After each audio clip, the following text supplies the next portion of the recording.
everyone, I mean, we talk about LP, and maybe we'll wrap up on that in a minute too.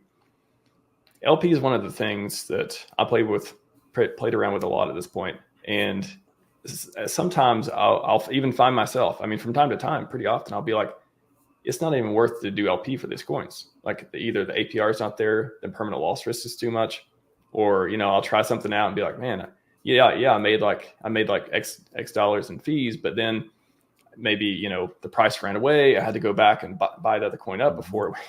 It's like all these, you're kind of chasing stuff around a lot too. So LP, I think talking about it, I'm almost more interested in, of course, interested in making money via LP, but I think thinking of LP as the, like Crypto Kool-Aid, I heard him put it this way, like the grease on the wheel type of thing of like, It is so important to the ecosystem.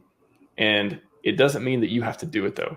It doesn't mean that it's going to be beneficial for you to do it. It doesn't mean you're going to make a lot of money doing it, but having it around, and especially some of the new stuff coming out around automation and all this stuff too, and LP plays that, we'll get into with Crispy next week as well.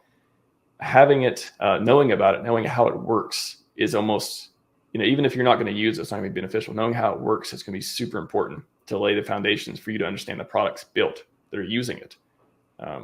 So yeah, I know we talked a lot about LP and about the SAC funds and stuff and how that could work out and all the amazing moon math and stuff we can do there. But yeah, you want to talk a little bit about just LP in general and how this ecosystem, maybe it has a unique opportunity to really do some things that's never been done before with liquidity providing and LP plays? Sure. I mean, there's really nothing new under the sun when it comes to LP on PulseChain because we were forking the same things on Ethereum. So that's really nothing new per se.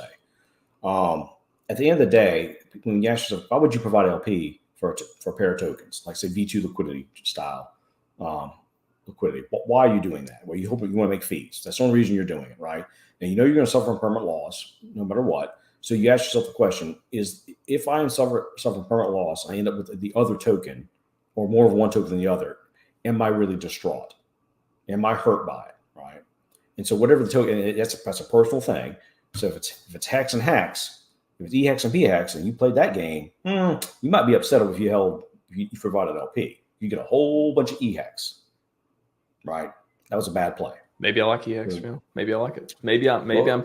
But some people may have said, you know what, I'm willing to do it because I want more EHEX. They're happy because they took their EHEX and staked it. They bridged it over and staked it. They may be happy with it. That may be their play. That's fine. But let's say you have a stable coin in Pulse, for instance, okay? I'm providing liquidity. Well, if Pulse does a 10x and they take all my Pulse and nothing stables left in this LP pair, I missed the 10x.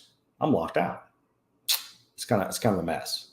But if it kind of runs sideways for a while, I'm getting a little bit of both. I'm earning fees. Maybe it's worthwhile because it's a high volume. So maybe it's worthwhile me to part my money. But the PulseX pairs, they tend to kind of move together because they're bonded so heavily. And you can provide LP without really hurting your bag because it doesn't really matter which one you get more of. The ratios stay within a certain range. So you're still going to be okay. And they're both going to run together, similar number of X's. So you really can't get hurt too bad. Maybe that's a good play. And you'll earn fees the whole time you do it. And then we have farms too in V1. So you can do it with just farms and you're incentivized by getting the incentive token to provide LP versus V2 on PulseX, which is no incentivization, just straight up fees. It's a choice of the person. But things outside the farms, which are there for a reason, that's why PulseX is so big, because Richard's encouraging people to use the farms to make money. And that's why he buys an incentive token when he brings money over, because it makes that thing more valuable. Okay. Those are tools we have. Now, you have things like, the Fox token, the emissions like that for providing LP. And then you got V3 liquidity, which you do concentrated LP, like with 9mm and stuff, to make even more fees. You'll get way higher APRs. The problem is very short ranges, and you have to manage that constantly to keep those APRs going. So there's nothing wrong with LPing if you know what you're doing, but beware though of impermanent loss for V2 style liquidity. And if you don't know anything, but you have tokens just sitting in your wallet doing nothing, and let's say you have a lot of hex lots, a PulseX and Pulse, just stick it in the farms. If you like them both, you'll earn money on top of your money and just sit back and enjoy. It may only be 14% APR, but guess what? That's a 40% you didn't have before by sitting in your wallet. And you'll still enjoy the price appreciation when it pumps. So that's kind of where I try to tell people, look, just think about it. Now, things like with what the guys like Crispy and Axis and Randy have done, they have a coalition of guys that put together a team. They have all agreed not to sell or for sell very little. And they've done a really, really good job with their LP management on these launches. And that's the reason these tokens like SolidX and Hope and, Fire and Axis go up, because they manage LP very, very well to where there's not just a bunch of it out there, people to buy and dumping. And those who are buying it are holding it and providing LP and not selling it. And that's the secret sauce. And so that's how you can launch tokens and make the price go up without having to hurting the price by the sellers. A few sellers do sell. There's more people not selling and providing LP. And they're getting out through like V3 liquidity and stuff. So they can basically DCA out without actually dumping on price on the V2 chart. Yeah, I think it's been interesting to see just some of the different tokens and stuff launched. The LP management you talked about too, and if you were going to provide LP, so the farms, I think is the interesting part where if you're earning an incentive token or something like that, the idea is to encourage you. Okay, well, you're providing LP, and if things do go the way you don't want them to go with a permanent loss, hopefully that the idea is the coin would make up for it, or at least make up for most of it, especially if you're not earning the fees, which is on PulseX. But for coins that it's like for the coins that launch and are very volatile one way or the other, what are people thinking when they're going to provide LP when they see, okay, well, this coin just went up about 100%.